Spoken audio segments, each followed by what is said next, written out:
the words you use with yourself, and your actions, right?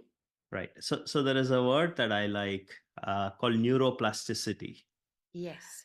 And I'm not a psychologist, so I'll give you the layman's understanding of it, which is, our neural pathways, have a certain shape and a certain form, and the words we use changes that pathway, right? So we tend to use the same words all the time, and if I'm not good at something, let's say I'm not good at hockey, right? Yes. And so I'm likely to say I'm not very good at We're hockey. back at that again, huh? We're back at that again. I'm good at cricket, but I'm not good at hockey. Okay. So now often that's a self-fulfilling prophecy because I keep saying I'm bad at hockey. I Hockey, probably yeah. don't do very well when I play hockey, right?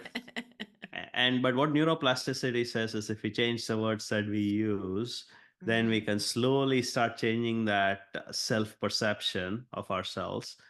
And so now if I keep saying I'm the greatest hockey player in the world, I probably won't believe it. It may sound too bombastic at this point in time, right? But I could start somewhere saying, "Hey, I'm good on skates and I don't fall off." Right. Yeah. Yeah, So yeah, and I'm good at tackling, or taking one small step at a time, and it changes the way our neural pathways work. yeah. So from Yeah. that perspective, words are very important because that helps change it. Obviously, it is not enough for me to say I'm good at hockey. I also have to play hockey, so it's the words, but it's also the work that it goes with the words, right? Yes.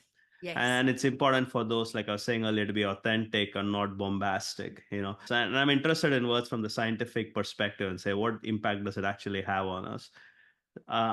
It is definitely has an impact on performance, Yeah. right? It helps us overcome fear of failure, for example, as you Mm-hmm. mentioned earlier, right? So if we are especially in the area of sports, you'll hear a lot of athletes talk about this. If my favorite team is playing, and as India did in the World Cup final in cricket, I would hope that they would go in there with confidence and words saying, "We have what it takes to win," Yes. versus going in there saying, "I think we're going to lose," right? Because I think that immediately gives them an advantage or a disadvantage based on how they approach it, right? So words have a huge impact when it comes to performance and overcoming fear of failure.